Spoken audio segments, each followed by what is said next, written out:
2006, frequently reaching the round of 16 while relying on strong defensive discipline.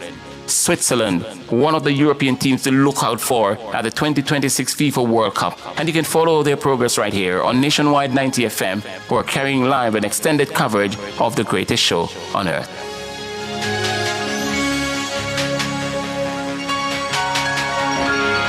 That was Nationwide's World Cup Team Profile.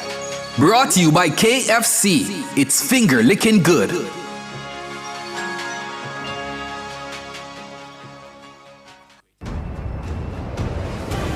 Looking to rent a fully operational production studio? Then Nationwide 90 FM has got you covered. We have flexible options to meet your recording needs any day of the week. Monday to Fridays, 9 a.m. to 8 p.m. Saturdays and Sundays available upon request. Bookings must be made in advance. Call us today at 630-1210. Let us help you reach your production desires.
This is Talking History on Nationwide 90 FM.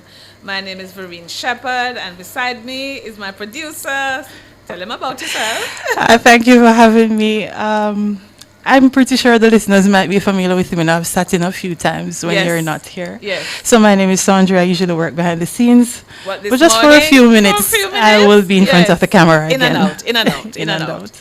So yes, joined by producer Sandra Shaw, Tech Op, David McNeish, and Prof. Reed will be with us in Reparations Corner. He will be joining us virtually. He has lots of business overseas, and so he's not in studio with us. Remember, you can follow and interact with us on all the social media platforms, IG, Facebook, X, and YouTube. So, in this segment, we bring you history headlines. Now, we have to start with sending condolences to the victims of the massive double earthquake in Venezuela. Did you see the video of some of the buildings collapsing when people were running? Oh my God, devastating. And screaming and calling out for family. It's heartbreaking, Sandra, honestly. Very. So we send a shout out to all our friends in Venezuela. Now, I know that it's conservative what they're saying about death toll.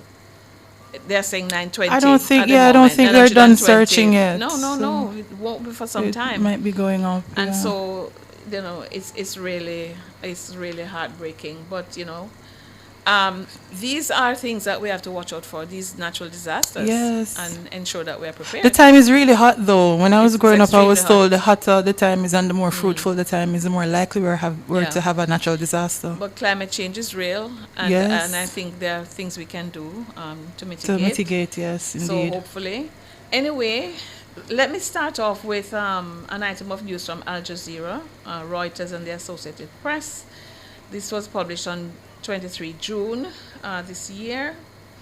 So the United States Supreme Court has determined that a Rastafari man, Damon Landor, whose dreadlocks were cut by prison officials and who claimed that the act violated his religious beliefs, cannot sue the prison officials in question. he had filed a lawsuit against prison staff for violations of the Religious Land Use and Institutionalized Persons Act, a law meant to uphold religious liberties for those behind bars. Landor insists that his religion requires him to grow his hair as a sign of faith. And you can, follow the story more on Al Jazeera. And second, and I'm going to ask you to read a snippet from that. Here in Jamaica, we continue to have our own issues with hair. Manning's High School very recently issued a letter to parents outlining how they say students should be attired in order to participate in the school's valedictory service. So give me an idea of what some of those rules are. So for the boys, the hair is supposed to be evenly cut and very low. There should be no form of pattern or unnatural color in the hair, and sideburns and beards should be removed for the boys. Actually, boys go to school with beards? I don't quite see it. I don't think I've seen that. It's very rare. I've met those at private institutions where you can see it. Maybe they're a year or two ahead. So what else the boys have to remember? They also should their khaki pants should not be altered or stitched. No undershirts above the neck, upright, and their face should not be bleached. Their eyebrows should not be shaved, and no makeup should be worn or earrings. And I chuckle at that line because I'm wondering why we'll be advising our boys not to wear makeup.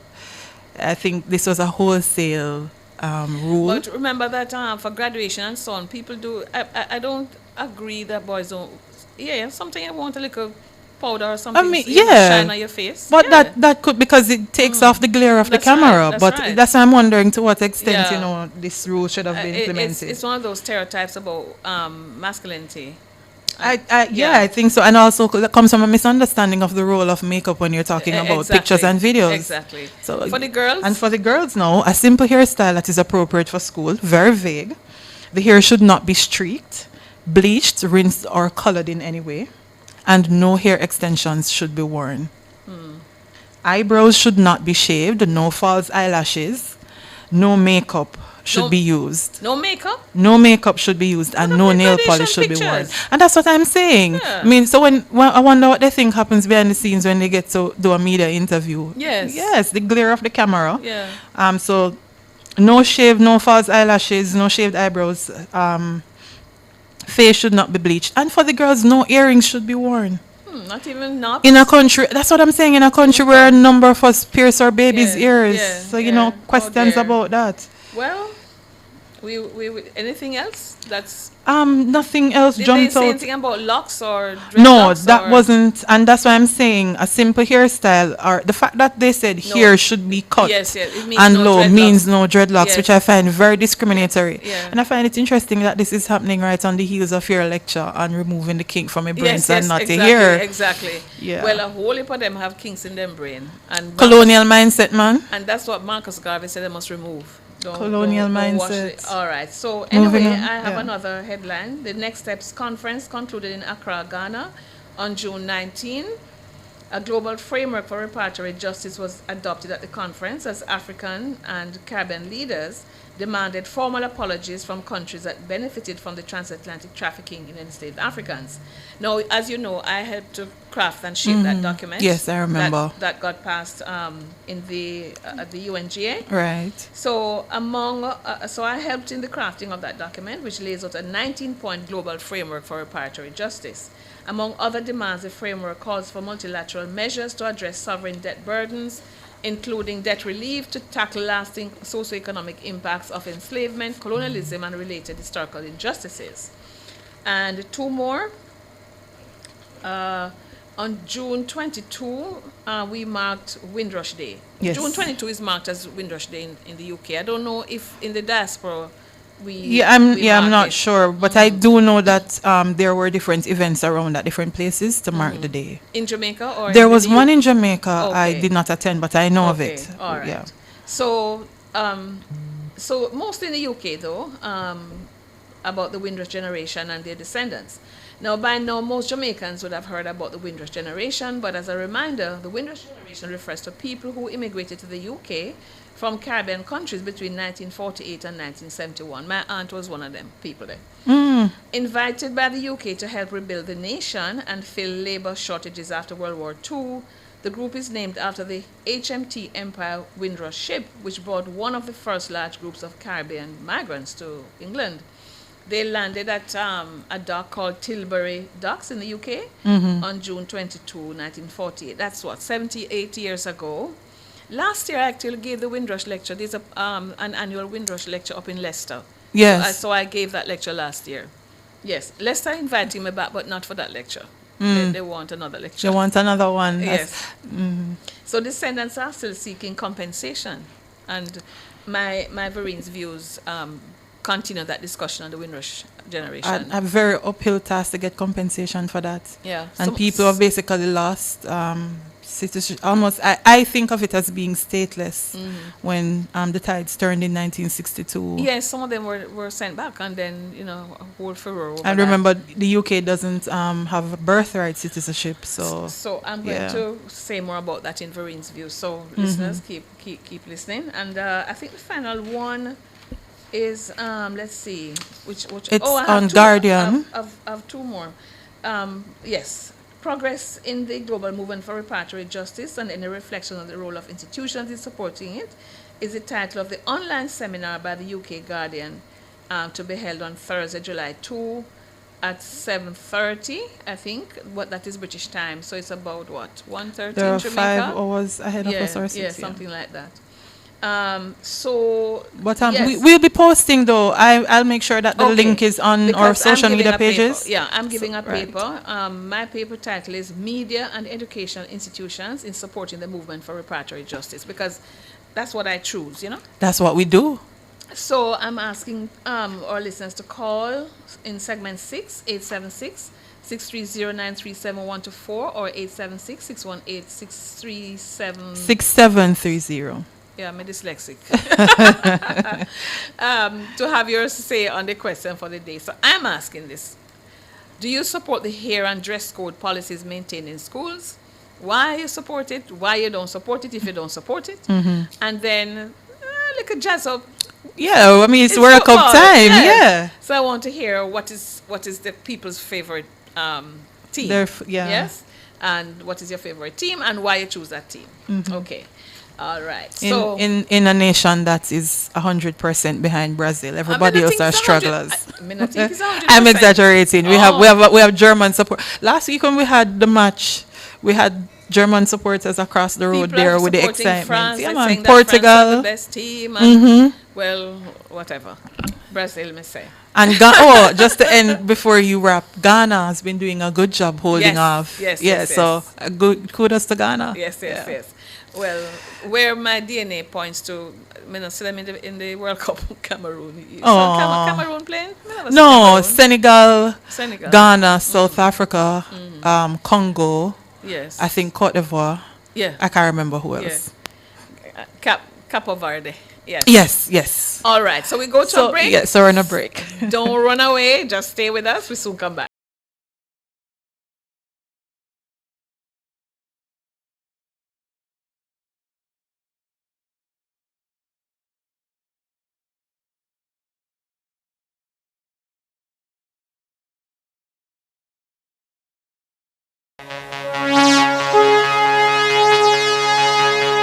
This is Nationwide's World Cup Team Profile. Brought to you by Sagicor. Wise financial thinking for life.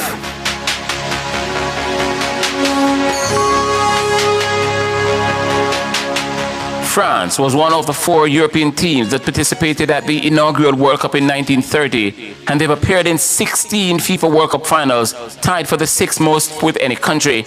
The national team is one of 8 to have won the FIFA World Cup title and one of only 6 to have done so more than once.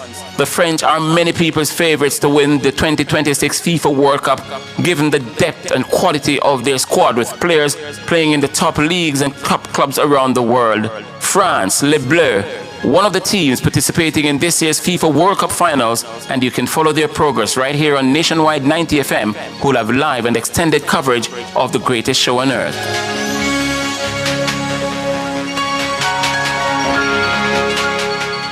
That was Nationwide's World Cup Team Profile.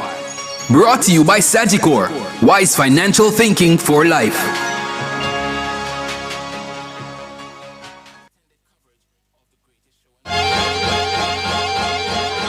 If you love the vibes, the laughs, and the real talk, then you're one of us.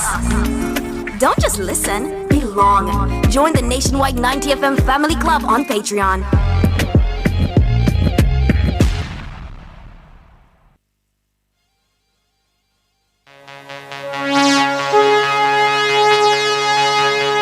This is Nationwide's World Cup Team Profile. Brought to you by Barita, making money work for you.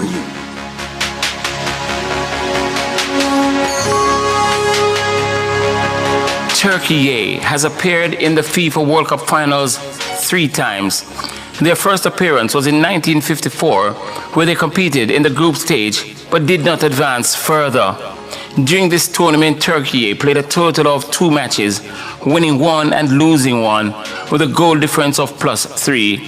The most notable performance came in 2002, when they achieved the remarkable 3rd place finish at the tournament. Turkey, one of the teams participating at the 2026 FIFA World Cup Finals, and you can follow their progress right here on Nationwide 90 FM during a live and extended coverage of the greatest show on earth. That was Nationwide's World Cup Team Profile. Brought to you by Barita, making money work for you.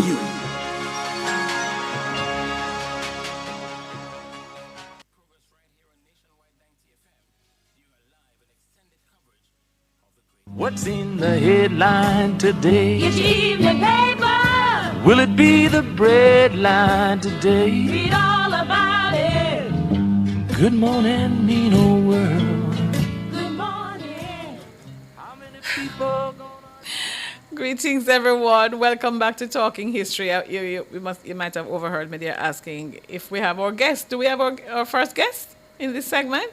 Oh, great. Nice. I wasn't sure. All right. So welcome back, everyone. We are into History Behind the News. And it's all about the Accra, Ghana conference for several of the discussions today. So we're joined by Dr. Lawrence Jahi Johnson, a professor of sociology at Brooklyn College at the City University of New York. His teaching and scholarly interests revolve around the study of black politics in the U.S. He's a member of the December 12th Movement, a Pan-African human rights organization which operates locally and internationally on issues from police brutality to reparations. So, welcome, Jahai. There you are. Welcome. Yes, I'm here. Thank you for having me. Great. It was nice to see you, to meet you in Accra, Ghana. So, I believe... I think we should tell our listeners a little bit, before we get into Ghana, a little bit about the December 12th movement. What is it? How old is it? What do you do? Let's hear from you about the December 12th movement. Okay, well, the December 12th movement was founded in 1987. It gets its name from a statewide response in New York from one of which... How do I put it? I mean, when you think about the U.S. and police brutality, it's like one of the most consistent features of oppression. In this particular case, a brother was brutalized in Newburgh, New York, and it was just such a horrific case that people mobilized all across the state. So the collection of organizations and groups that participated in this statewide action became the December 12th movement.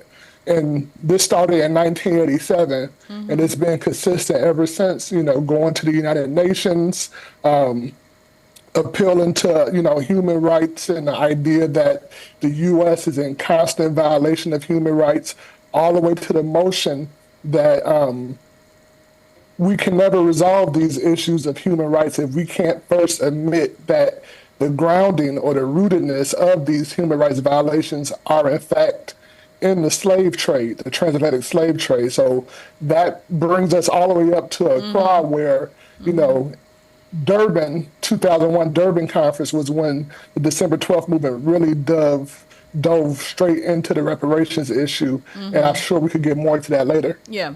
And in fact, one of your colleagues, Roger Wareham, he was the first person to actually talk about the December 12th movement. I used to see him in Geneva at conferences and meetings of the Working Group of Experts on People of African Descent. He was a big, big supporter. So, Yes. so you were in Ghana. Were you representing your organization, or you just came as an individual? No, I came as a member of December 12th movement. Okay. You know. So what were your impressions of the Accra conference, which was called the Next Steps Conference, emerging out of the successful resolution passed in the GA by Ghana to declare the transatlantic trafficking and chattel enslavement and racialize chattel enslavement as the gravest crime against humanity. So what were your impressions of the conference? You know, it's funny because it was a moment when I believe it was you who said, in all your years of, you know, dealing with reparations, this is the first time that you've seen this level of, you know, attendance, you know, festivity. And, you know, it put it into perspective for me because I came in with the idea of, you know, being super analytical, wanted to be critical and, you know, see what was being said. But I actually had to step back and appreciate the moment because it was a moment where, you know, the whole African world was there. Yeah. And, you know, I think it was Hilary Beckles who said, you know, for the first time in history, the entire African world is talking about reparations. And of course, it goes beyond us, African people, but it just showed the magnitude of the event. So I think, you know, that was my impression. You know, I got in on that Tuesday morning and the main festivities were on Thursday. And I think it was something like you had to be there. If you're involved, if you're interested in reparations, you have to be there. And I think most groups were represented there. But did you participate yourself? Did you give any talks or make any interventions into the conference, or you just sat there enjoying the whole atmosphere and taking in the presentations?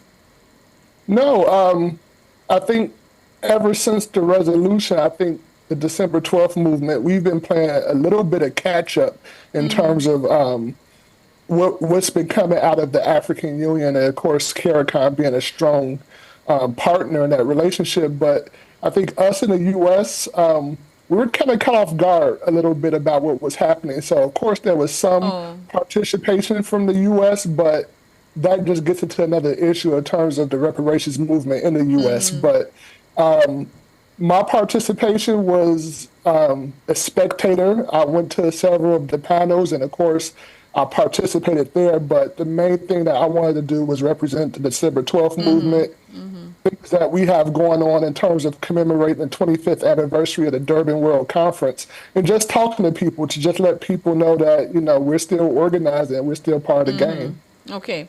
Now, did you go on the field trip to Osu, so-called quote-unquote castle? I call it the Osu dungeon. Did you go on that trip? No, I didn't go. Oh, you didn't go. Okay. That was something for me. I had been to that building before because in January, when we were helping the government of Ghana, I was part of a technical team helping with the research and the historical issues to, you know, help with the resolution. And Ghana has appointed an envoy, a special envoy on reparation, and his office is actually in that building. Oh, okay. That used to be the dungeon operated by the Danes. So I was less interested in the ministerial and formal happenings on that field trip. I was more interested in looking at the dungeon itself, looking at the cells where our enslaved Africans were kept, or the captives were kept. I went down to the narrow walkway, steps to the sea, where the lighters would have taken captured Africans out to the big boats. You know, it was very moving for me. So I didn't really participate in the official functions going on there. My interest was that dungeon, and it was very, very, very, very sad for me. But so the conference was called Next Step. So my final question is, what do you, where do we go from here in your view? Having been at the conference, having seen the massive crowd, hearing all the presentations, what is the takeaway for the December 12th movement? What do you do going forward based on the Next Steps conference? And I think that's a great question because when you think about next steps, I think African people are in different places in terms of next steps. So I think it almost has to be defined based on where you're at. So I think in the U.S., our next step is to really solidify some type of national solidarity around the questions of reparations, because there was no entity from the U.S. that could say, we are speaking for the 50 million people, in the U.S. It was different people with different groups from the U.S., but it wasn't that representation. So I think for the December 12th movement and other organizations that people might be familiar with, we have to come together and say, our situation in the U.S. is drastic, it's dire, and we have to be able to put forth some very central concerns when it comes to reparations. Namely, the U.S. does not acknowledge the crime. It did not acknowledge it voted against the resolution in March, but it also walked out of the Durban conference. So I think we have a very specific situation here, and our next steps has to be, how do we, as a group within the U.S., press our concerns and push it to be involved in a larger reparations movement. Okay. And I can't end without thanking you for creating a space for me to sit. When we had on the Wednesday, was it the Thursday morning high level Absolutely. Section of the conference where all the ministers and presidents and prime ministers were speaking, and I couldn't find a seat. The place was so packed, So thank you for allowing me to sit beside the December 12th movement. Absolutely. It was great talking to you. Yes. So thanks again. Say hi to Roger and the rest of the team, and we will keep in touch. Thank you so much. We'll be in touch. All right. So that was Dr. Jahai Johnson from the December 12th movement, talking to us about the movement itself, but also reflecting on the recent conference in Accra, Ghana, in the wake of the successful passing of the resolution by 123 states in the United Nations General Assembly in March 25. And Ghana, as you know by now, played a huge role in that. Resolution was passed. So the Next Steps conference was really to say, okay, so we have the resolution. Where do we go from here? All right? Stay with us. Dr. Gaynell Curry will be with us. She was also at the conference. She's from the Bahamas, and I would really love to hear and to share with you her thoughts on the conference as well as her work. So soon come back. Stay with us. What's in the headline today? What's in the headline? Oh, who's in the deadline today? Extra.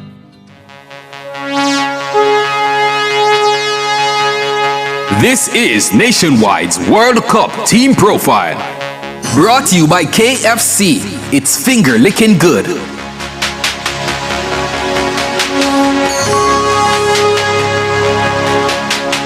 Switzerland has a long, stable history at the FIFA World Cup. They've got 13 appearances as of 2026, peaking with 3 quarterfinal finishes in 1934, 1938, and 1954. Known as a consistent side, they've qualified for every tournament since 2006, frequently reaching the round of 16 while relying on strong defensive discipline. Switzerland, one of the European teams to look out for at the 2026 FIFA World Cup. And you can follow their progress right here on Nationwide 90 FM, who are carrying live and extended coverage of the greatest show on earth.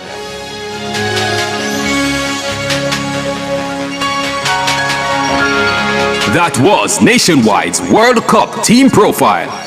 Brought to you by KFC. It's finger licking good.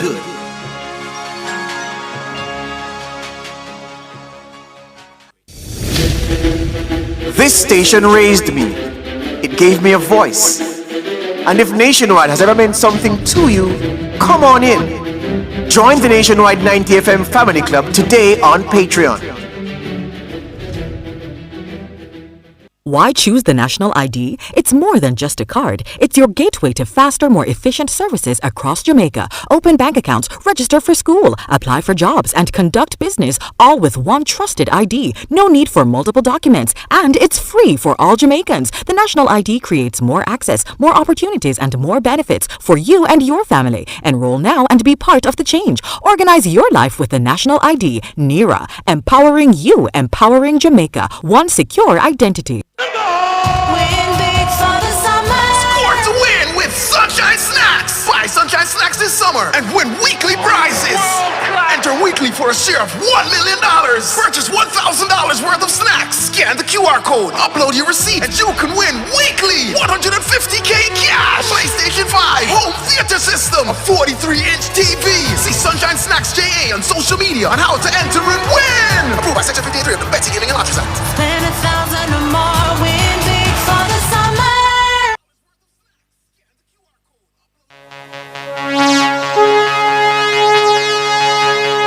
This is Nationwide's World Cup Team Profile. Brought to you by Barita, making money work for you.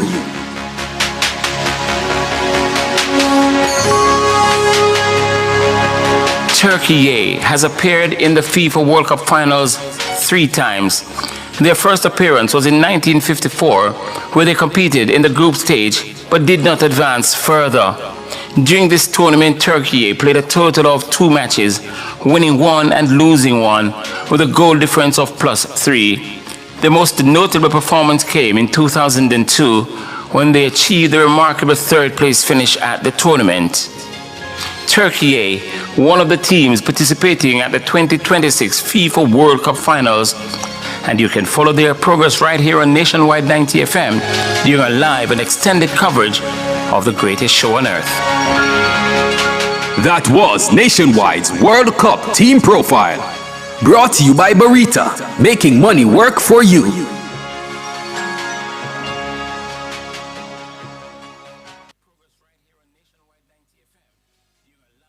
What's in the headline today? Get your evening paper. Will it be the bread line today? Read all about it. Good morning, mean old world. Good morning. I wish we didn't have mean old world, but when we look around the world today, too many meanness happening. Welcome back, everyone. This is Talking History on Nationwide 90 FM. My name is Vereen Shepherd. In case you have forgotten or you're joining for the first time and you don't know who maybe, your host. Today, you will see Sondre popping in and out, our producer, or very energetic producer. David is there at the controls, and I think we're joined now by Dr. Gaynell Curry from the Bahamas and president of the Prominent Forum for People of African Descent. Gaynell, are you there? Not seeing. Oh, there you are. Oh, wow. You are so beautiful, my sister. Are you hearing me? No, you're not saying nothing? Hi, Gaynell. Something is wrong with her sound. Let's see if we can fix that. In the meantime, let me thanks. Yes, okay, maybe she's muted. Let me say again, thanks to Dr. Jahid Johnson. And let me greet all the people who are interacting. Ahmed, I know you're listening, and Annie Smith is sending you a shout out saying she hopes you feel better soon. We know you're still under the weather. Can't wait to have you back in studio with us as our co-host, but I know you have to take care of health first. And Noah Hala, what you're saying here now? Oh, I think Noah Hala was saying that Dr. Jahai Johnson had on a nice outfit. I think that's what you want to say, Noah Hala. So, but since you're interested in African-inspired outfits, you should have seen the fashion at the conference in Accra, Ghana. I thought I had, nice African dresses and outfits, but I am telling you, our African sisters and brothers came out to represent, and the fashion was just amazing. So there was this outcome document, which I think is online now, and there were two main panels, in between a whole heap of speeches by presidents and prime ministers and members of parliament. In fact, some people are saying, wait, reparation movement gone top. It's top down now, not bottom up. Anyway, Gaynell, are you there? Hi. Yes, hello. Sorry, I had a bit of a technical difficulty, but so happy to be here. Yes. I'm listening to you talk about what we saw in Ghana. Gaynell, the fashion. Yes. Were you noticing? Yes. I mean, we were listening to the academic presentations and the political statements, right? But Yes. I think you should admit that we were looking at the fashions as well. We definitely were. We were and taking notes. Taking notes, and you and I, we went to the market. Contact. But I Yes. didn't, at the part, we didn't have enough time at the market, so, you know, but I Yeah. see your necklace there, so that's beautiful. Yes, Did you buy that yes, there in Ghana? Yes. Ah. No, I didn't get this one in Ghana. This one I got in South Africa. Oh, okay. Yes. And then to another meeting, but yes, the jewelry, the fashion was just off the chain. We Off need the more chain. time. You keep saying that. Yes, You keep I saying know, that. because we were there in January and we still didn't get to shop all that much, but next time. Exactly. Yeah, next we, time. we were there for other business, right? But of course we Exactly. sneaked in, you know, here and there. Yeah. You All have to right. do that. I think it's important. Yes, and by the way, the shopping in the airport is amazing. In the Accra Yes. I airport. picked up a couple of things. Yes, I managed to grab something and there myself. Yes. Yeah. But We anyway, did that last time, and I did it again this time around. so, yes. But okay, so I really just want to ask for your reflections on the Next Steps conference. I've told people already that you're president of the Prominent Forum for People of African Descent, and your next meeting is where? Our next meeting is in Addis, in Wow. Ethiopia, and we're going to meet there in April of 2027. So Wow. we've already started working on that.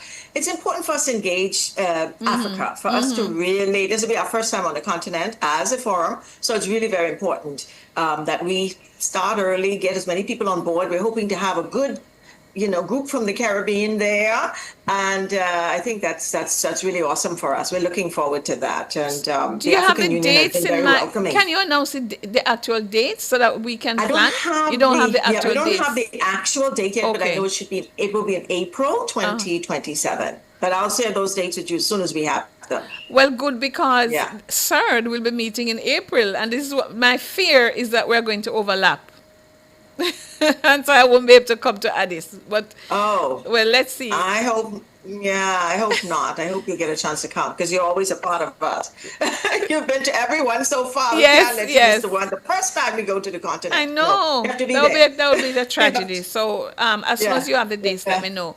But I just really will. wanted to ask you to share your reflections on the Next Steps conference. That's all I wanted to talk about right now. Yeah, I think it was really just awesome the way this whole follow-up of the resolution came about. Because oftentimes in the UN, we get these resolutions, declarations, and then nothing happens. But I have to give credit to the Ghanaians for jumping on it immediately and deciding we need to have an implementation strategy. We need to see so that this thing doesn't die and it doesn't go cold. So while the iron was hot, they decided to have this, and it was great. We met as technical persons early and had a chance to sort of input into that technical document as to what we see as experts and technicians, as what we see needs to happen. And it was really good in the sense that the Ghanaians listened, and they were open and inclusive of all of us. And we had, people of African descent from all over. We had from Brazil, all the way through the United States, Canada. We had persons from the Caribbean. It was awesome. So to have that kind of engagement, I think was really very important, because what we said is in the outcome document, we each need to be able to see ourselves in it. Because as people of African descent from across the diaspora, we need to be able to see ourselves, because this is something that we're going to be using to move forward and take forward the preparatory justice. So now movement. we have two main documents. Wouldn't you say we have the Next Step document, but we also have the CARICOM 10-point plan, Definitely. the revised definitely, yeah. version. Do you see any Yes, clash yes. or overlap, or is just synergy between the two? I I'm happy that Prime Minister Mia Mottley brought it to Ghana with her. I'm not sure if it's already been accepted by the CARICOM heads, or they're going to do that coming up in their session in July. But it was important to bring that to say, this is here. We have done this work. We've been doing this work for more than 15 years. People, let's build on what we have, is what I think she was trying to say there. Yeah. And it came across to me anyway. So I see us saying, we have two documents, it's about synergies. I see the Ghanaians saying, and the president was very clear on that, he seems to be working very closely with CARICOM and with Prime Minister Mottley in particular, but definitely, I think they see this as synergy. And we need to see it as that. I don't see a challenge between CARICOM and this process at all, the CARICOM 10-point plan and this process at all. Where I see a challenge is with the UN. And so the UN being sort of left behind. We've done a lot of work, as you know, with the UN, with anti-racism mechanisms, with CERD, starting with CERD, the working group, the permanent forum. And that's what I was trying to say while I was there. How can we ensure that work, which is substantive work, you just did your general recommendation on reparations. Well, we haven't actually adopted the general recommendation on reparations yet, which is a kind of a pity, because we could have showcased that. Yes, but maybe in August, But yes, the UN has really come on board in a big way on the issue of reparatory justice. So we have, and that needs to be recognized in this process, because I was really disappointed that we didn't have the High Commissioner or the Deputy High Commissioner. Yeah. We have a Deputy High Commissioner. I don't even think there was any participation. I mean, I know the OACHR was there, though. There was a delegation from OACHR, but I'm not sure. But not at the senior levels. Those were national officers. I'm not suggesting that the national officers are not important, but we need to show the kind of commitment by sending our senior officers. I think it would have been a great first step for the new deputy, High Commissioner to come to that meeting. She's only been on the job for about a month, but still, I think that would have been a good introduction for her to engage and to get to know this community. But that was a missed opportunity. What do you think about the Caribbean representation? Because you know that there are people who are saying, CARICOM has been buried by Africa now, Ghana's taken over the movement. Do you think we had enough representation? I think we could have had stronger representation, more representation. I speak for my own country. We had the head of our reparations commission there, committee there, Dr. Nyambi Campbell Dean, who's awesome. But I said to her, and we had also someone from the Ministry of Foreign Affairs who's an awesome officer, but we didn't have that senior political level leadership. But Jamaica did, though. Jamaica did, because Minister Grange was there. Yes. Minister Grange was there, people from her office. So I think Jamaica showed up, nicely. We need that. I know we know that Barbados is sort of the lead in CARICOM on this issue.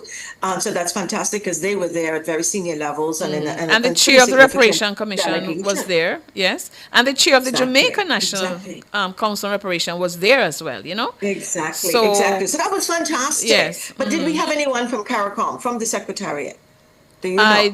Don't know. I didn't see. I don't think so. So let me not swear, but I know I didn't see. I didn't see. Yeah, I didn't see. Of course, yeah. From what I saw, I don't remember seeing anyone from there or okay. on But any of the. My final. So we're running out of time, but I have a minute or two. So we know there is another thing I heard, that the movement has now become top-down, and that grassroots who started this movement is being captured by presidents and prime ministers and high-level people. And was there enough, not just a representation, but did we hear from civil society on the panels and so on? That's my final question. Yeah, and my panel was really about civil society and how we can engage, not only civil society, but how can we engage processes. And I spoke significantly to the work of the forum with civil society. I think we need to make sure that civil society is not outside of the room. They need to be in the room. They were in the technical working group, I should say that. I know that the head of our civil society group for the forum was there. So they were in the room for that. But what I think about is, the forward-looking process of this initiative. We have 3 committees set up. And I don't know that there are enough grassroots representation on those committees. All right, the first one is a really high level one, but we need to think about the second one, which The is about restitution, monuments the one and how on do we do- restitution, yes. And that to me has to be more engagement with civil society. That's where I see civil society playing a greater role. And in my view, they're not coming significantly enough from the grassroots level. And what's missing, and I want to point this out, for me, is that we have to be sure that we have representation from all sectors in these three groups and any other mechanisms coming forward. Yeah. We want to see Brazil in this, for example, large population I think of Costa Black Rica people is there. not there. Costa Rica. I So think, we need them to be but Brazil there. with the largest number of black people on this side of the world. Yeah. Needs to be Yeah. there. I didn't hear enough about Haiti in my view. I Right. would have wanted to Yes. see more on Haiti there. This is an opportunity for us to really push the agenda Yeah, for Haiti. I have to Yeah, go, on but I have to reparations, say yeah. this before I thank you. So we didn't hear enough about Haiti, and yet President Macron came online to make a presentation on reparation without. Last year, this time, remember at the Permanent Forum, he had made a promise to Haiti, but we haven't seen that fulfilled. And then they're boasting about having made sure that the Code Noir is no longer on the books. I mean, enslaved Africans never bother with a Code Noir. They resisted the same way. That's why Haiti got its independence. I'm just saying. But anyway, my sister, thank you so much for giving your reflections, and we'll meet again. And send me those dates when you have them for Addis Ababa. All right. Okay. Take care. And we're going to a break. We soon come back with a voice from the United States, Cam Howard. Hope you will. And by the way, we're going to hear our favorite song from Gramps Morgan. And Gramps was there in Accra. Soon come. Each evening paper. Will it be the bread line today? Read all about it. Good morning, Nino World. Good morning. Every great project starts at Creative Building Finishes, Jamaica's only choice for the best tiles, best bathrooms, and best kitchens. Whether you're designing, building, renovating, or selecting materials for your next project, we offer exceptional quality, standout designs, and expert guidance you can trust. Visit our showroom in Kingston or Traxall, or explore full range online at www.creativebuildingfinishes.com. Creative Building Finishes, your beautiful finish begins here. At Quest Security Services, security isn't about volume, it's about precision. From CCTV surveillance, access control and fire detection to Vigi Control patrol monitoring, body cameras, vehicle tracking, and background screening. We deliver protection with intelligence, securing properties, people, and reputations with professionalism and advanced technology. Call Quest Security Services today at 876-548-4800. Quest Security Services Total Protection Group. Welcome to the new era of identity management. The National Identification and Registration Authority, NIRA, brings together the Registrar General's Department and your secure national identification card under one organization. From birth and marriage services to your national ID card, NIRA delivers secure, simple, efficient service for Jamaicans. Visit our offices to learn more. NIRA, safeguarding your identity, securing your future. One secure identity.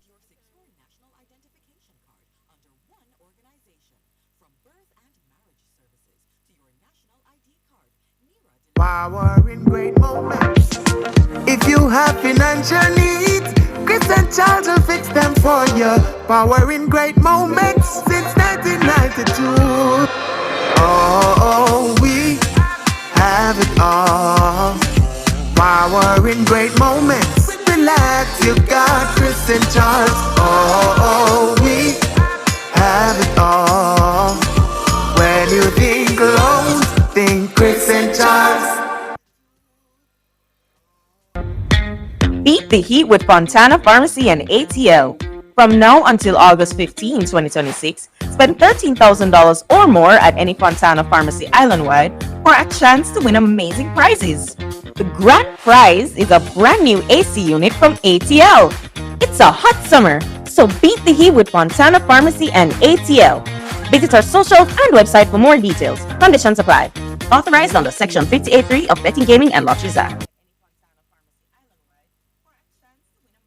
Reparations Corner is sponsored by the Scott Trust Legacies of Enslavement Program. I see them coming after my soul, wanting to take control. Wanna give me laughs, wanna give me bling, wanna give me all the material things. I am talking about what the world has to offer. Girl, what you doing, don't you see?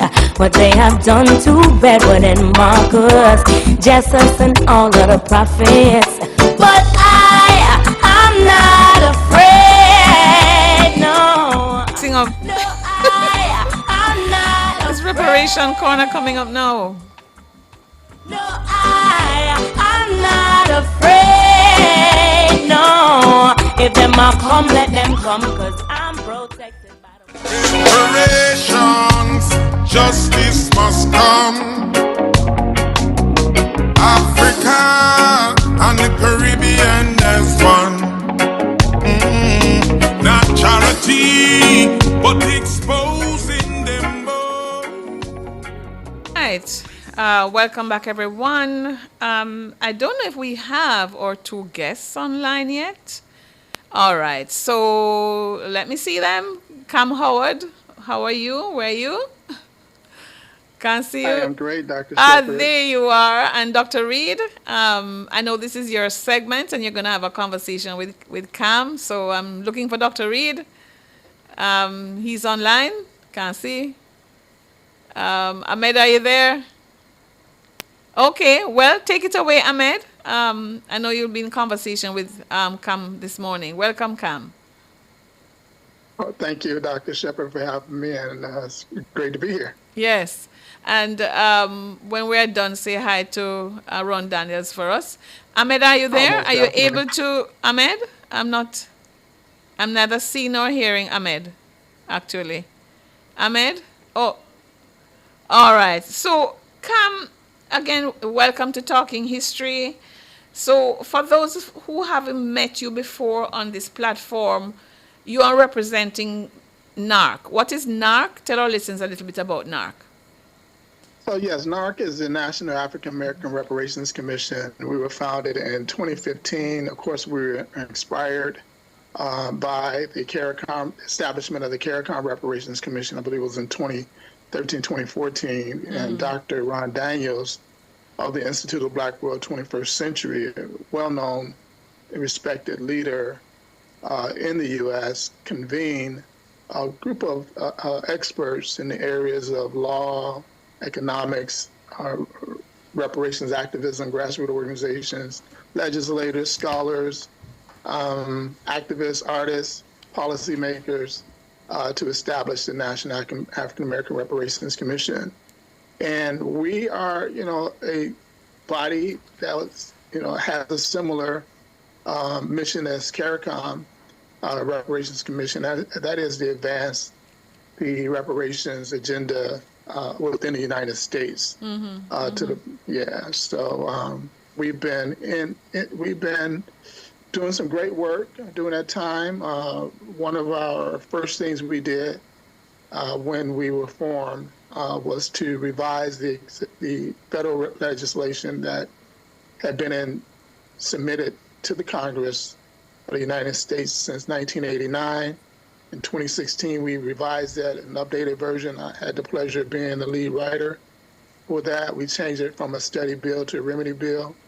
And we got it voted out of the Judiciary Committee for the first time in its history in 2023. And so that was extremely important. Okay. And also we established a 10-point program similar to the CARICOM 10-point program that we've been, Okay. So how many members are in NARC? Or there's an executive and then endless number of people can join? Yeah, it's right now it's 17 members of NARC. Okay. Yeah. Good. 17 members of NARC. And this fluctuates. We haven't brought in any new people in a while, but we had some people to fall off. And do you have any big conference? Do you have any big event coming up? Any conference where you're going to sort of maybe link up with your CARICOM supporters and so on? Any major event coming up? on reparations? So that was something that Dr. Daniels and Dr. Beckles had been discussing, as well as some members of CARICOM, along with NARC. We had a virtual meeting with members of NARC and CARICOM. I think earlier this year, we talked about perhaps doing something on a quarterly basis, at least having conversations on a quarterly basis. And so we haven't operationalized that, but we're looking forward to it. Okay. So my final question, you were in Accra, you were at the Next Step conference. What are your reflections, and what was NARC involved? As you know, for example, did you present? Because I was late because of flight issues. I only came in on the Thursday, so I know I missed some things. So your reflection on the conference, and two, what was your level of participation? Well, my reflection on the conference is that, anytime we can work toward building a collective global reparations front, then it's positive. The conference was primarily a meeting of African states and Caribbean states, state leadership in the reparations movement, coming to a global front, a united front by state leaders. They agreed to bring in civil society to be part of this new front, global front. So in that regard, I think it was, tremendous addition to the forward motion of our movement globally. And what about your participation? What do you think about that? Yeah, that was lacking. We were, NARC, as well as the Global Circle for Reparations and Healing, we were primarily ignored. We were not invited to participate in any of the panels. In fact, we didn't get invitations until just for myself. I got an invitation probably a week and a half, 2 weeks before the conference, and Dr. Daniels didn't get one, who is the convener, our national leader of NARC. He didn't get one until the day before. And, part of this, we are injured people globally. We still carry the injury from our enslavement ordeal, passed down psychologically as well as physically. However, we seem to take our injuries globally, something in the U.S., and I think that's kind of what happened there, where we had some divisions within the U.S., and they had positioned themselves to be voices within this process of who's invited and who's not invited. And I think that is what happened, where NARC had no participation, no voice, and had to really maneuver our way to actually get there by calling on CARICOM, calling on people we knew in the AU, calling on some of our, global leaders who had voices with the foreign minister. And so, that's problematic. It's a problem in the movement. It's something we hope we can deal with, because it's not just a U.S. problem. Yeah. It showed itself today, from the U.S., but there's other forms of inherited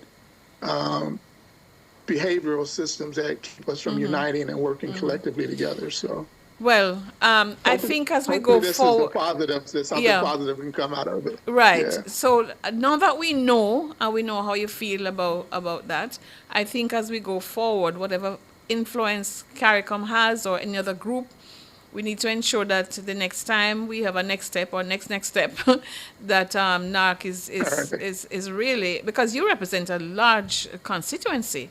We can't ignore that. But, we do. We do. We have these bumps along the road, but thank you for coming on Talking History and at least airing.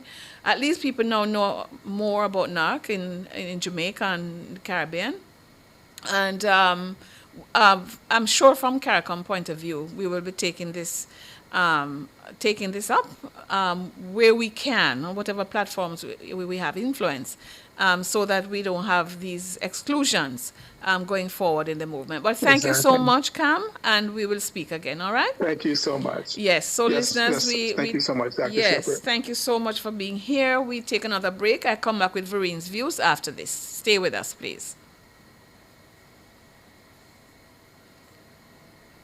Reparations Corner is sponsored by the Scott Trust Legacies of Enslavement Program. Reparations, justice must come.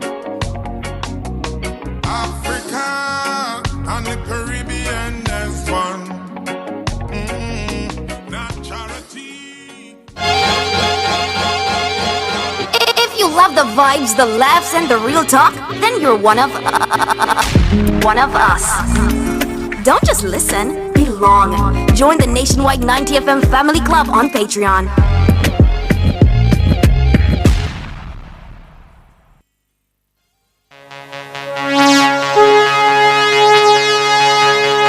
This is Nationwide's World Cup Team Profile. Brought to you by KFC. It's finger licking good.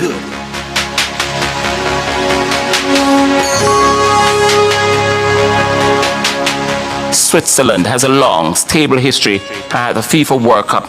They've got 13 appearances as of 2026, peaking with 3 quarterfinal finishes in 1934, 1938, and 1954. Known as a consistent side, they've qualified for every tournament since 2006, frequently reaching the round of 16 while relying on strong defensive discipline. Switzerland, one of the European teams to look out for at the 2026 FIFA World Cup. And you can follow their progress right here on Nationwide 90 FM, who are carrying live and extended coverage of the greatest show on earth.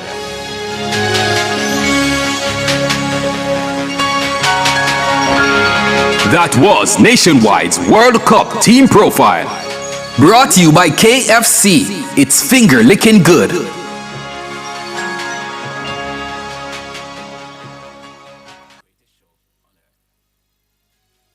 Varine's Views is brought to you by JN Group. We'll help you find a way. I see them coming after my soul, wanting to take control. Wanna give me laughs, wanna give me bling, wanna give me all the material things. I am talking about what the world has to offer. Girl, what you doing, don't you see? What they have done to Bedouin and Marcus, Jesus and all of the prophets. But I'm not afraid. Okay, no. That's my song. That's my song. All right. You have to be brave, you know, in this world. So in my views today, I reflect on the Windrush generation. June 22, as you heard me say earlier on, was marked as Windrush Day, mostly in the UK and mostly by the Windrush generation and their descendants. By now, most Jamaicans have heard about the Windrush generation, but as a reminder, the Windrush generation refers to people who migrated to the United Kingdom from Caribbean countries between 1948 and 1971. Invited by the UK to help rebuild the nation and fill labor shortages after World War II, the group is named after the HMT Empire Windrush ship, which brought one of the first large groups of Caribbean migrants to England on June 22, 1948. And later on, I will try to read some of the names of those who were on board. They were not just individuals, they came as families also. So the Royal British Legion states that the ship Windrush was en route from Australia to Britain via the Atlantic and docked in Kingston, Jamaica to pick up servicemen who were on leave. As the ship was far from full, an opportunistic advertisement was placed in a Jamaican newspaper offering transport to the UK. Among the 1,027 who answered the call were musicians, boxers, craftsmen, domestic workers, and clerks. The group that arrived at Tilbury Docks in Essex 78 years ago this year on a much-used but repurposed ship, the Empire Windrush, aka MV Monte Rosa, did not embark on that vessel without an invitation. Otherwise, they would have been arrested as stowaways. The mother country under George VI, King of the United Kingdom and the Dominions of the British Commonwealth, called for help. So they answered the call, only to be deflated as not all that important after all. Indeed, upon arrival, the new migrants were faced with racism. I have read that just 2 days after the Windrush docked, a group of 11 Labour MPs wrote to Prime Minister Clement Attlee calling for a halt to the quote-unquote influx of coloured people. According to the BBC, in 2018, and I quote, 236 migrants from the merchant vessel were bussed from Tilbury Docks in Essex to Clapham, where for 6 shillings and sixpence a week they got food and a bed in a shelter under the Clapham South Tube Station. The underground passages had been fitted with bunk beds and washing facilities where they were used as civilian shelters during the war. Life in the windowless underworld was basic, cramped, and noisy.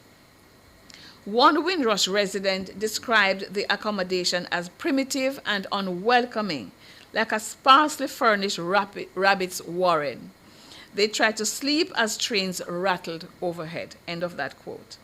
But many braved the unforgiving British winter and the unrelenting racism to work on the London Underground, the National Rail, building bridges, roads, and other sectors that had been destroyed by German bombers. Through their labor and their taxes, they helped to re-establish Britain as a global economic power. The ancestors in Africa and the Caribbean had in fact established Britain as a global power based on that country's participation in the transatlantic trafficking in enslaved Africans and African chattel enslavement way before. But from all reports, they immediately faced racism in the UK, with "go back to your country" being a popular insult. That "go back to your country" rhetoric took an active face in 2018 when, according to reports, the British government deported hundreds of Caribbean nationals, many of whom migrated to the UK under the Nationality Act of 1948 as citizens of the Commonwealth and were granted indefinite leave to remain, or they had been granted that.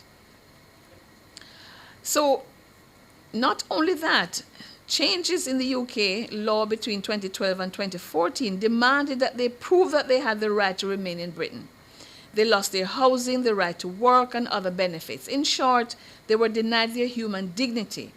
Furthermore, the Home Office reportedly destroyed thousands of landing card slips recording Windrush immigrants' arrival dates in the UK, despite staff warnings that the move would make it harder to check the records of older Caribbean-born residents experiencing residency difficulties. The records apparently stored in the basement of a government tower block were a vital resource for caseworkers when they were asked to find information about someone's arrival in the UK from the Caribbean, usually when the individual was struggling to resolve immigration status problems.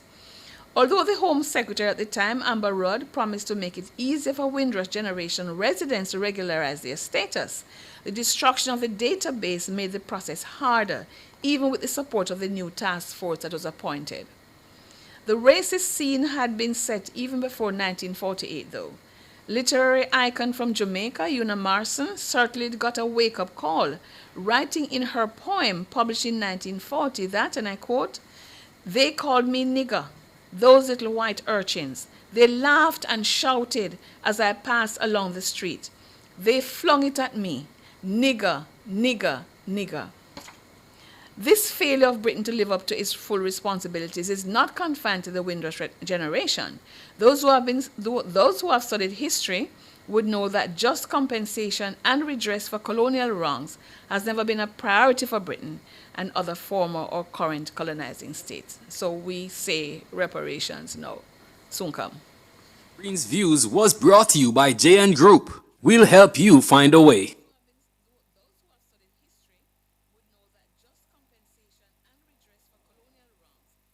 Power in great moments. If you have financial needs, Chris and Charles will fix them for you. Power in great moments since 1992. Oh, we have it all. Power in great moments. Relax, you got Chris and Charles. Oh, we have it all. When you think alone, think Chris and Charles. Your personal information matters. With a secure national identification card, only the information needed to confirm your identity is collected and protected. Only what is essential for your identity record. You control when and how your information is used. Feel safe. Feel secure. NERA. Safeguarding your identity. Securing your future. One secure identity. Attention contractors, developers, and homeowners. Glacier White Corian Solid Surface is now at a special price. While stocks last, choose Corian for your commercial and residential projects. You won't regret it. It's durable, beautiful, and long-lasting. No sealing necessary. Corian is the #1 solid surface in the world. Second to none. Visit Home International Limited at 104 Constant Spring Road. Telephone 876-755-1970 or 876-276-6448. Open Mondays to Fridays, 8 a.m. to 4 p.m. and on Saturdays, 10 a.m. to 1 p.m.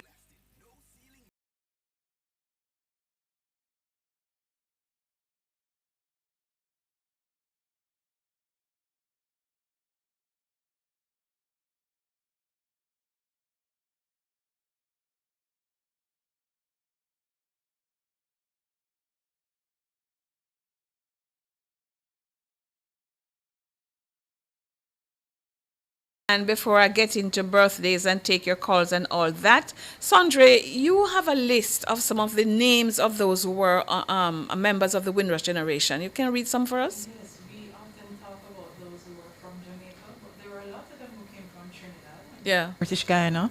So from Trinidad, we had a Grace Armstrong. She was not accompanied by her husband. We had Richard Austin, who was not accompanied by his wife. And we had Michael Bull, and with a child aged, he arrived at age 2. Oh. Right, so he was a child. We also had an infant who arrived at 6 months, Gordon Ballantyne.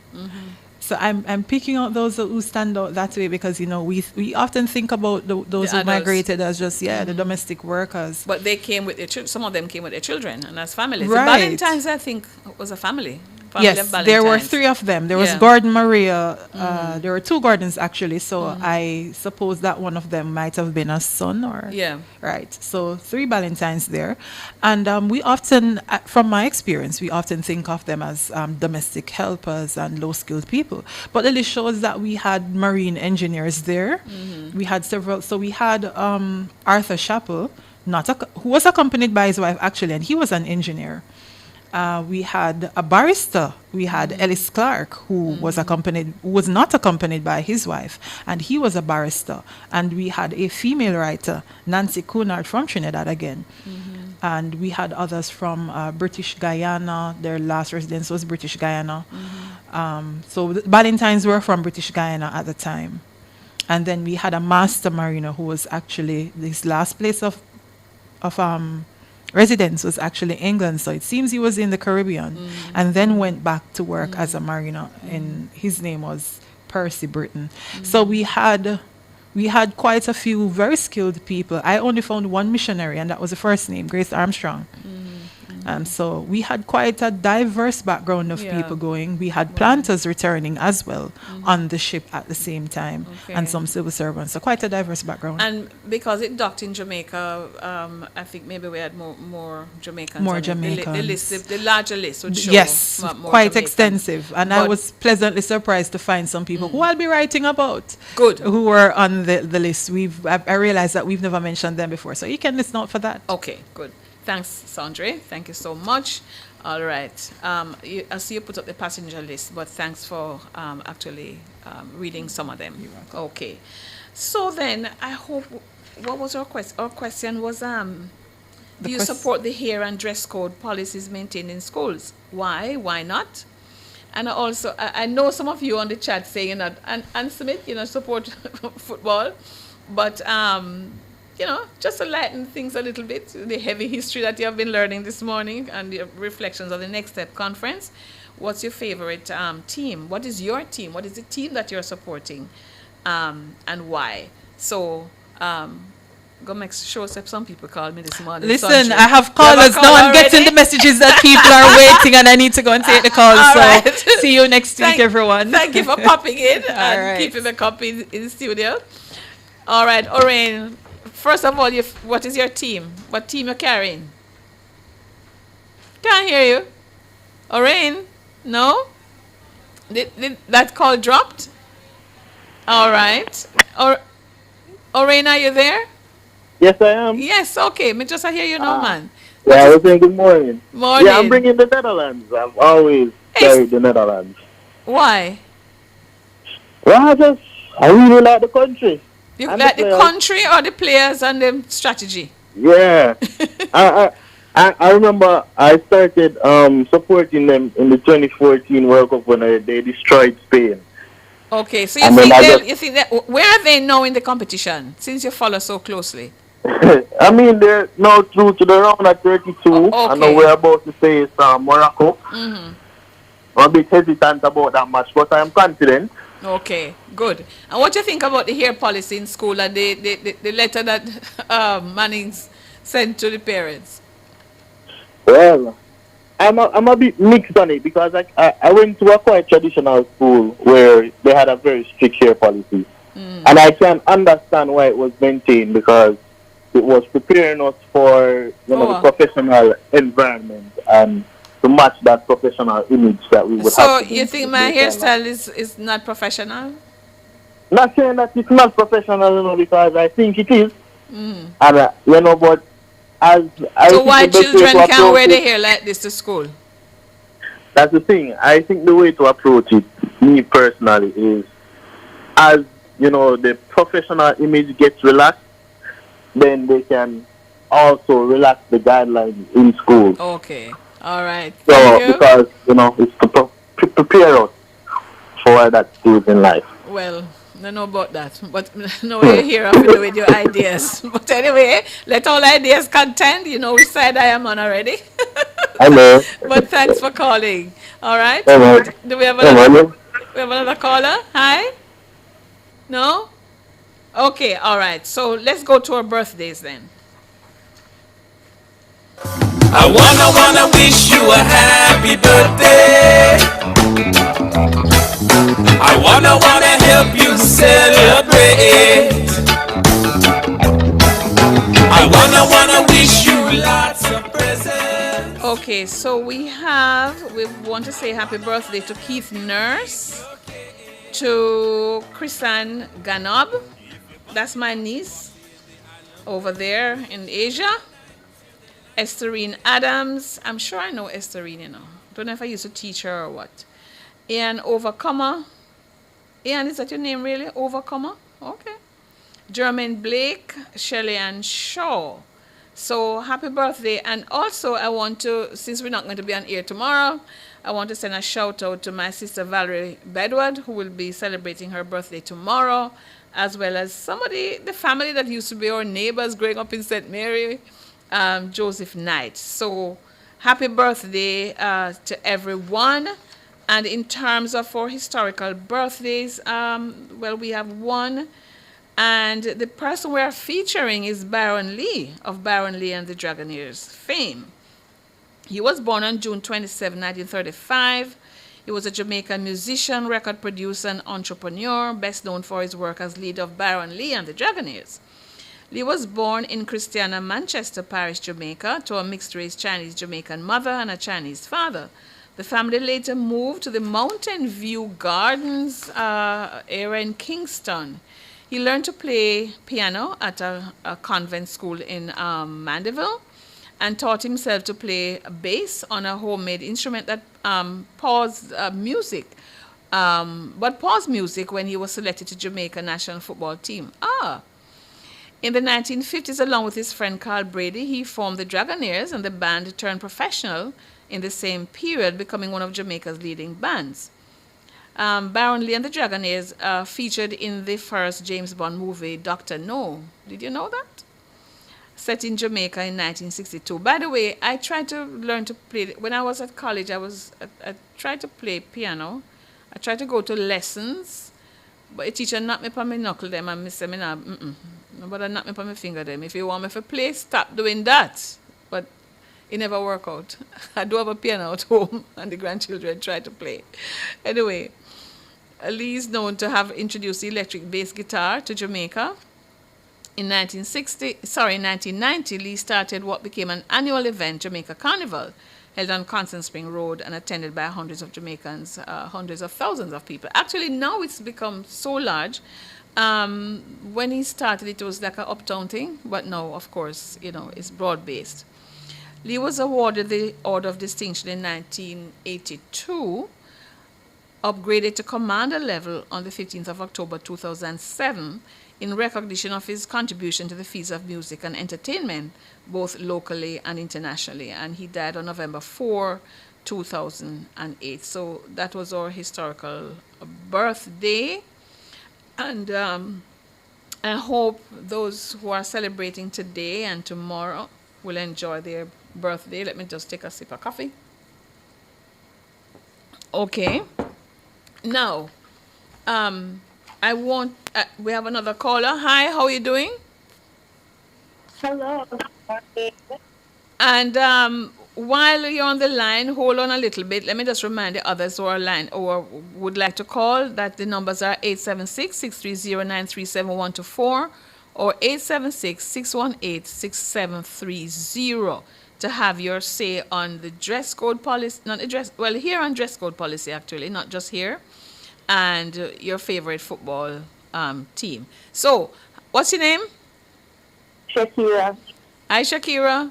So, what you want to tell me this morning? Your favorite team? You watching the World Cup football matches? No, I don't watch football like that. I'm a Wagonist, so... You mean you don't know football, but you watch for the excitement? I actually don't even watch sometimes. So you never watch any of the games since the start of this World Cup? No, I haven't. Not even one match? Not even one. But you hear about the teams, though? Yes, I have. And I love how it really brings everyone together because I haven't heard pot cover in such a long time. Pot cover, yes. Where you heard the pot cover? I live in Kingston, so I have pot covers around in my neighborhood. They're beating pot covers when they're cycling. Okay, but have you heard people who are football fans, what do you hear them saying, the team they're carrying? What do you think Jamaicans mostly carry? Which team? I don't know. I've been seeing a lot of Argentina flags around, a lot of Brazil flags. But okay. I 1 and 2. Okay. Well, my team is Brazil. Let me just declare that from now. Oh, well, I'm seeing more Argentina fans than Brazil fans. No, I could never support Argentina. I support Brazil. Right? And my whole family support Brazil. So I can't escape anyway. But I've watched some of the other matches. I support also all African teams. Senegal gave, I think, Iraq 5-0 or something like that. So I was a bit surprised that, I'm not surprised that because Senegal is a good team. But I was surprised that Iraq never even scored one. But, carrying South Africa, all the African teams, and Brazil in our region, of course, I can't ignore our region, so Brazil. But anyway, you called to talk about the hair policy? Yes, definitely. All right, what do you think about all of these regulations around here in Jamaica? Yes, this is a very sensitive topic for me, because I've been to a tradition. Talk up a little bit, we can hear you better. Oh, are you hearing me now? Yeah. Okay, so I went to a traditional high school, and I had to... What they call traditional high school? Just for those who are listening internationally and don't know what we're talking about when we say traditional high school. I don't know the definition on that. Well, give me some examples, not necessarily your school, but which schools fall under this traditional high school business? I would say the more well-known schools that practice like particular, I don't know. You're breaking up a little bit, but you don't want to call the name of your school? No, I don't want, actually. Okay, all right, but anyway, let's get back to the point about the hairstyles. The hair policy. What do you think about it? You gone? Hello? Yes. Shakira, I'm asking you what you think about the hair policy. Yes, I'm speaking. You're not hearing me?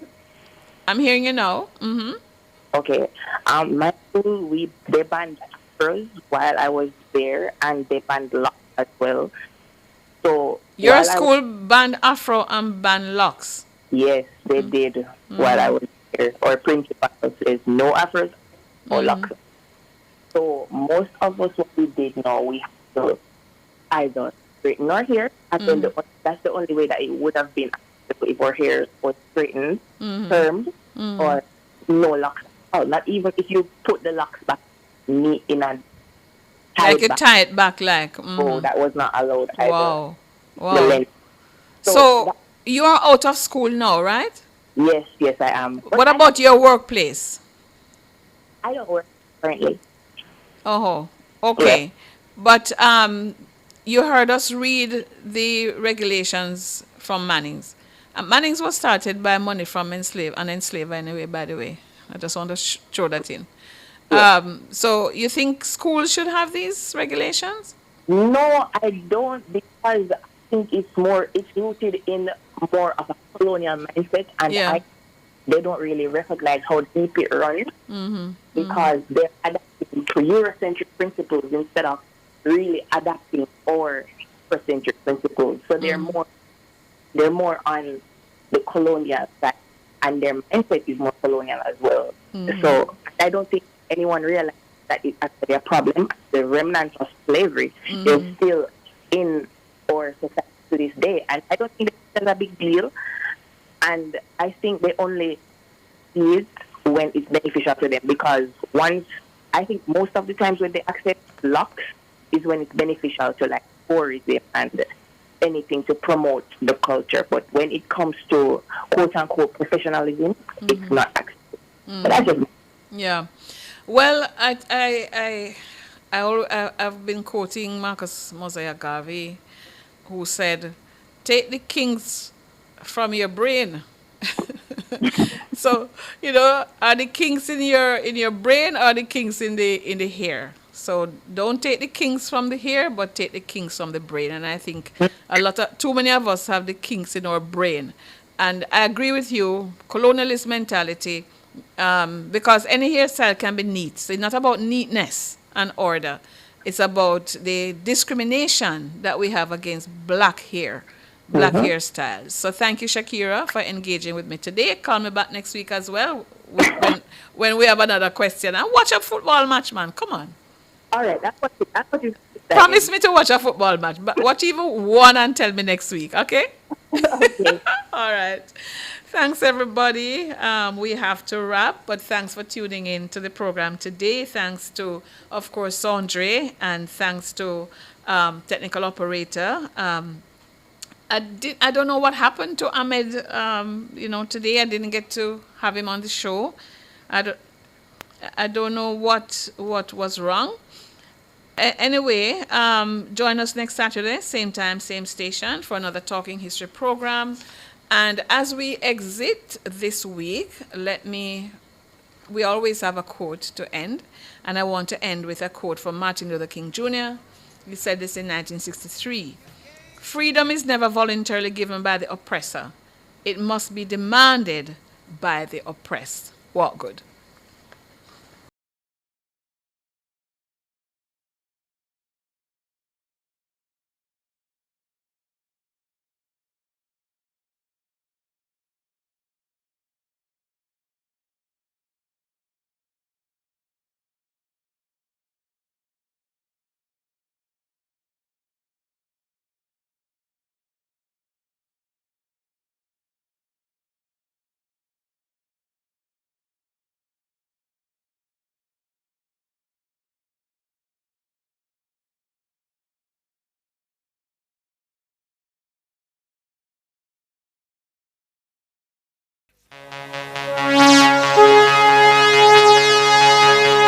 This is Nationwide's World Cup Team Profile.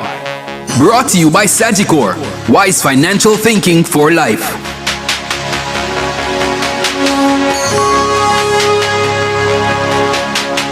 France was one of the 4 European teams that participated at the inaugural World Cup in 1930, and they've appeared in 16 FIFA World Cup finals, tied for the 6th most with any country.